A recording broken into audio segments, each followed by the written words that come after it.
We're talking all things Bitcoin and altcoins today with a trader who knows the market very well. He is new to the show, Andrei Stanciulescu, better known as Logicalorange by his fans, joins us today on Kitco. Andrei is the founder of Sublime Traders. Welcome to the show, Andrei. Thank you for having me, David. I'm very excited to talk to you because you've been following the Bitcoin market for quite a long time, and of course you have a big following online, people who follow your trades. You are a technical trader, and you are here to share with us what you think about Bitcoin. I want to start by talking about the longer-term pattern. As you know, Bitcoin has risen to new all-time highs this year. Over the last 3 months, it's fallen and it's been consolidating for 1 month. How much of the decline do you think was due to the Chinese crackdown in Bitcoin? Since May, they've been more strict with their capital controls, more strict with how Bitcoin can be used in the country. And of course, we saw an incident in a Chinese province where there was a power outage, mining stopped. How much of this flat price pattern that we saw last month was due to that, you think? Well, I think the market reacts with the domino effect. So every major event starts the smallest domino, and then the market will follow. And I also think that the drop that happened in May also is due to the news that China has had issues with Bitcoin, be it mining or other forms of ban, basically. And now, for the last month, we have been in a sideways formation, and the market is waiting for news, good news, but the thing is, it doesn't really come right now. It does not. It's not coming. Okay. Well, so when you're a trader, you're looking at this sideways formation. What are you thinking? Is this getting you worried, or do you think this is a good opportunity to consolidate, buy on this base, and build up? Build up maybe your position? Is that your style or no? Yeah. So for longer term investing, I tend to have a plan for several months, and I released a plan, a 4-phase plan, 1 month ago when I saw that the issue is getting bigger, and that plan has also shorts and accumulation phases. Basically, the accumulation phase I see is at around the 30K level. If we drop below that level, we have another important level at 20K. So in between these levels, we also have shorts. So the plan is laid out in 4 phases, basically. Bitcoin has seen very volatile times throughout its history. Right now, if I were to ask you, Andrei, what do you think is the maximum floor that it could fall to? That would make sense to you. What number would that be? The maximum possible floor I see right now with the data I have with the charts, and then maybe I should say minimum. Yeah, maybe I should say minimum. That would make more sense. But yes, the lowest possible correction. Yeah, I think that with a week, we can go all the way down to maybe 15K. Okay. This is the minimum, and it's part of it would be the completion of a head and shoulders pattern that we have on the weekly chart right now. Okay. We had someone on the show not too long ago, and he stated that he thinks Bitcoin could reach up to $300,000 by October this year. What is if I were to can you break down that analysis? Do you agree or disagree? Do you see that as being possible? Yes, absolutely possible, but this would not be shown by charts. This would be shown by charts very late, because it would mean that institutionals gathered, they are executing a plan that is moving the price for a lot.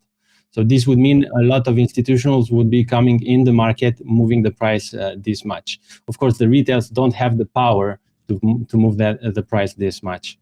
Yeah.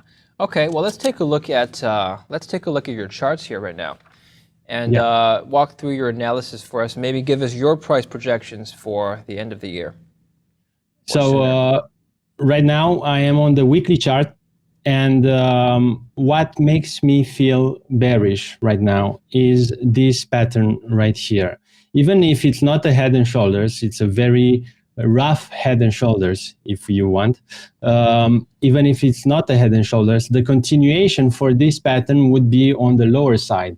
and on the lower side we have 2 or 3 support areas that are important. The first one, which is crucial for now, is the 30K level, which is around here, and which is also in a confluence with the EMA 55 right here. Then we have another legendary trend line. I will show you how I draw trend lines, legendary trend line. I call them legendary because they go way back. Okay. And then we have the final support area around here, so around the 20K level, which is in confluence with a larger EMA, to which the price can stop. However, with wicks we can go even lower. That's why I said we can go even to a possible 15K. It is a possibility, but with high volatility. So in a weekly candle, we could see a large wick, but the full body candle would be closed at around even a Fibonacci level, like this pivot right here, or even higher. So now let me just show you the legendary trend lines. The legendary trend lines basically are drawn from 2-3 years ago, even. And I try to project prices based on them. Some react well, some don't. The trend line that has reacted the most is the one that I noted here, was broken recently, which for me is another bearish element to the chart. So breaking this means that we are now in this small price range right here, in between 36.5 and 30K, which will leave the price aside in a sideways motion, basically. Okay. This is on the weekly chart. Now, Andrei, some people might say if something has broken below a trend line, could that not be a bullish signal? Could that not indicate that the asset in question is oversold? What do you think? Well, in my experience, this type of formation that we will see in a zoomed in manner a bit later in the video, in my experience, this formation continues. So we can also see it like a cup and handle, like this. Also spells continuation. Usually when we see this, the price continues in the direction it tends to. Also on the upside, it has a lot of resistance that also makes me think that, okay, if we don't have institutional help right now, we are heading to lower levels. That analysis is based on a longer term price pattern, Andrei. It's going back to more than a year. If you just take a look at the last 3 months, however, like you noted earlier in the interview, the price pattern has been flat. So for more short-term traders, how would you define any clear patterns from activity that's just been flat? How would you do? Yeah, so for this, I would like to change my chart to a zoomed in version of the Bitcoin price. So I am now on the 4-hour chart. The 4-hour chart is basically my favorite chart because it has the zoom that I need to have a larger view, and it has the details I need for precise entries or stops. In this formation, I can see that we are in a range. So we are in a range between 30K and 40K. I have drawn last week 3 possible scenarios for the price action in this week. The first scenario was removed because it was invalidated and it was basically sideways. And then on Monday, because we see a cycle every week, on Monday, we could have expected an upwards move and retested the top of the channel. This scenario was invalidated, and now we have 2 more scenarios left, almost 1. The second scenario that we see here drawn in red would have meant that the price would hug or slide along this trend line right here, which is not a very strong support, and would eventually retest the upper portion of this wedge and head for the top of the range. It doesn't seem like it would happen like this. So soon, I think that the second scenario would be invalidated, and we would be left with the last scenario, which would mean that we will retest the bottom part of the channel, which is 30K roughly. And this is also an extremely, extremely important level for Bitcoin. If we don't hold it, we go down. We are currently at $32,500 as we speak right now. It's on Monday, just after noon Eastern time. $30,000 doesn't seem too much lower than current levels. Frankly, I'm surprised that you haven't given me a lower number considering how volatile Bitcoin has been historically. So are you saying that we're pretty much almost at the bottom right now? I mean, you did indicate we can go to $15,000, but I guess that's not the most likely scenario right now, correct? No, so let me repeat about the 30K level. The 30K level, if it's not held, we will head down to lower levels, which are 25K, 24, 25K, 20K, and then we can even test, as I said, lower levels. I understand. 30K is an important level to hold locally. So in this the very last formation that we have been in since the 19th of May, which gave us a channel, basically a channel which is a large channel for Bitcoin. It's very, very difficult to trade because when you get up, you expect the price to continue. It doesn't. So you short, people short. We are just playing in this range right here, right now. So almost 40% for a range is a lot. The volatility is there. Yes, absolutely. What I expect is when we get close to the bottom of the range or to the top of the range, whenever we get close, I expect some fundamental news, extremely positive or extremely negative, that will push the price outside of this box. When the price will get outside of this box, it will go crazy, and the high volatility will be back. And that leads me to my next question about drivers. What kind of news do you think would drive the price outside of the box, either above 40,000 or below 30,000? What kind of news now would you need to see to be able to move markets like that? Well, we know that Elon Musk influences the market a lot. He has a tendency in his tweet patterns to push the price of Bitcoin beyond the levels it was projected to go to with his tweets. So I would expect some negative news from his side if the price reaches the bottom part of the channel, or some positive news, some positive tweets from him. Yeah. Or if it's not him or any other influential guy on Twitter or on social media, I would expect someone new with a lot of power to announce that he is adopting Bitcoin in some form. For example, this would help the price of Bitcoin to go upwards, or some negative news when we are on the lower side. Negative news, we are kind of fed up with negative news, a lot of negative news, especially today with China and mining and stuff like that. So people will get immune to it. Yes. And will start trading on the chart more than on news. However, as I said, if we get a new player into the game, a new powerful player into the game that announces something big, it can change the game and the flow of the market. Well, we did get a new big powerful player, El Salvador. The entire country just made Bitcoin legal tender, but that happened not too long ago. It's still flat. Yeah. The timing was terrible.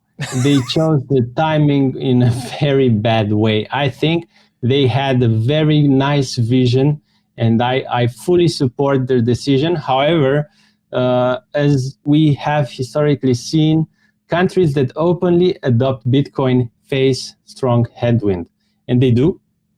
And the price didn't react as it should have. I think they should have waited a bit longer for the price to reach a higher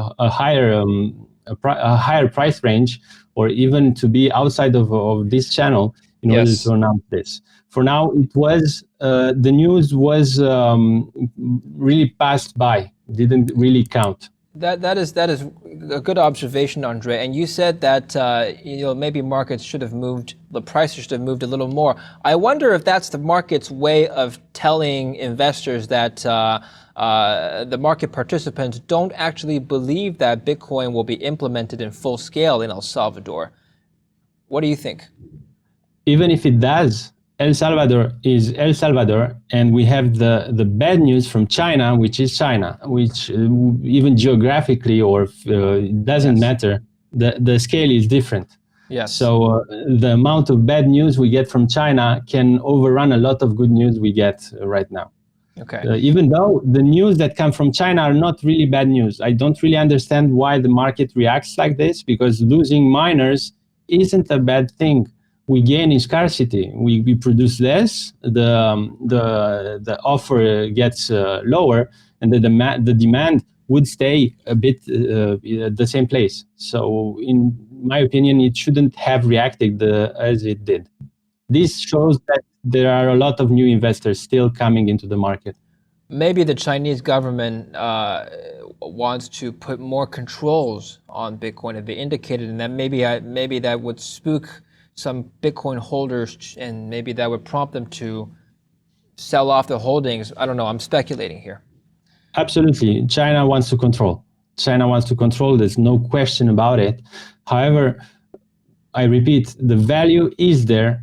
In any case, I see Bitcoin as, let's say, an NFT. Maybe I go too far, but the value is given by the holders. We give it the value. It will never replace the dollar. It will never be used as a transaction, a way of transaction, but it has the value that we as people, the people that trade it, give it.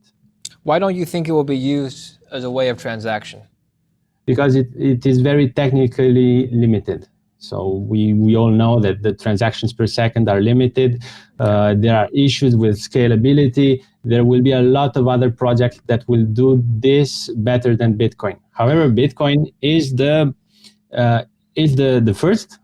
So being the first is also extremely important, and has the value that has been growing over the years. So it will never disappear.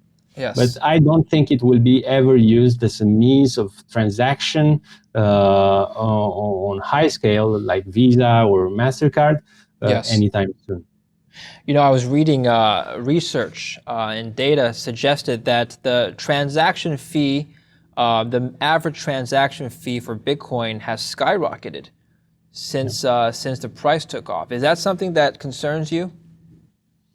Well, it's part. I think it's part of the game. If we look at an asset, at a crypto asset, from the fee aspect also, then we would say that Ethereum isn't worth anything because the fees on the Ethereum network are extremely high.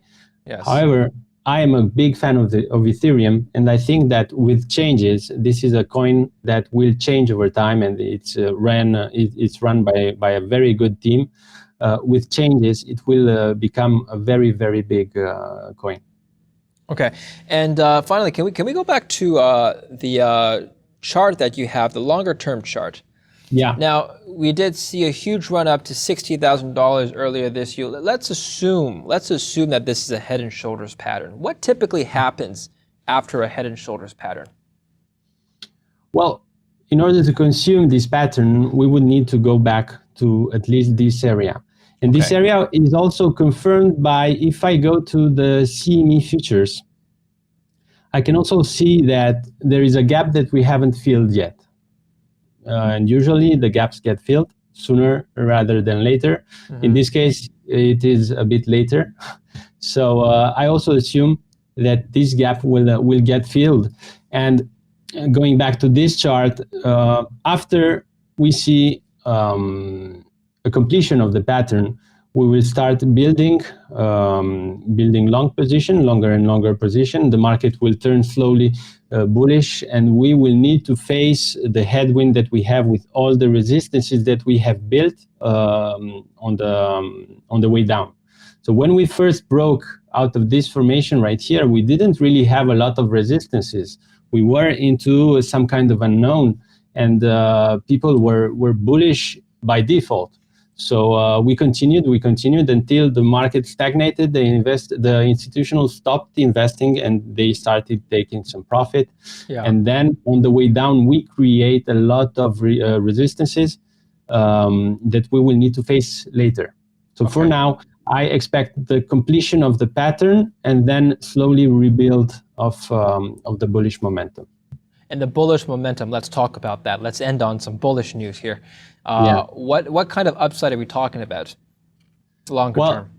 I think that by the end of the year, if we complete this formation fast, I would like to complete it fast rather than have a sideways motion for months. If we complete it pretty fast, we have a chance to have around 80K or even more in the price of Bitcoin. This would be somewhere around here, and it would be. I think it is really possible. So let me mark somewhere around here. So this level would make sense. For an upside this year. Andrei, are you positioned longer term for this upside, or right now are you staying out of the market because you see the short-term downward strength is more prominent? So as I said, I have multiple ways of trading. I also am an investor in Bitcoin and Ethereum. I hold more Ethereum than I do Bitcoin. However, I have a part of my assets that I do not sell, even if we lose 50%. They do not move out of the vault, and I have part of my assets that move, so sold at higher levels. Now I'm waiting for re-entries, and I am basically applying the 4-phase plan I have just talked about earlier. So I divided my portfolio in different types of strategies. Okay. Right. And finally, we talked about forms of payment. You said that Bitcoin is probably not ideal as a form of payment. Do you see an altcoin that could possibly take on its role? If I were to ask you, Andrei, you had to pick one coin to buy your groceries with, let's say, what would that be? This is a difficult question. No coin right now has come close to this, even if we have a lot of projects. As I told you last week, we are working on our own project token on the Binance network this time. I think that no coin has come really close to this, and this is also part of the mass adoption. I think that we have the technology available. This is no question about it.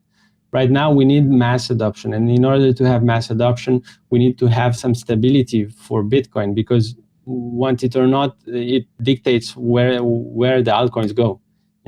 So we still need to wait some years in order to have a valid option that can take over Visa and MasterCard.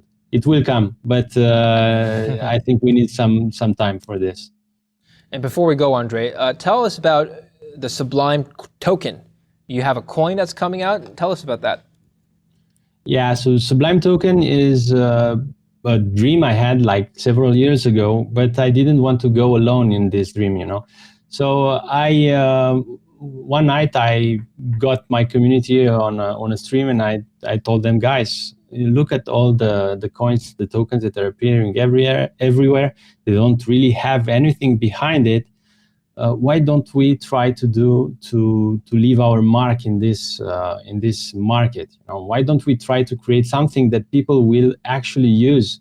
We are a lot of brains. Let's work together and let's figure something out. And the idea was adopted by a lot of people, and now we are 47 founders that are working together on this project. The vision for this project is to have a deflationary token that can serve a real purpose, and we are working on something very, very interesting in terms of utility. I'm not at liberty to talk about it right now. What I can tell you is that we are launching the pre-sale next week, and that we have a lot of good news to announce. Okay, well, keep us posted whenever you have new developments. And just before we let you go, I want to. Why do people call you Logicalorange? Where is that from? It started a long time ago. It comes from my gaming background, let's say. Okay. Which game is this? strategy games. Used to play All right. StarCraft, and Okay. was Nice. always known as Logicalorange because I had good strategies. Okay. All right. And it continued. It continued into my trading life, into my mature life, and I will possibly stick to it to the end of my life. Wow. All right. So you've built a name for yourself through gaming. Just out of curiosity, which race did you play for StarCraft? I was Zerg. Okay. Okay. Very good. Andrei, thank you very much for coming on the show Thank you for today. having Welcome me. to Kitco, and I look forward to speaking with you again. Thank you. Thank you very much. And thank you for watching Kitco News. I'm David Lin.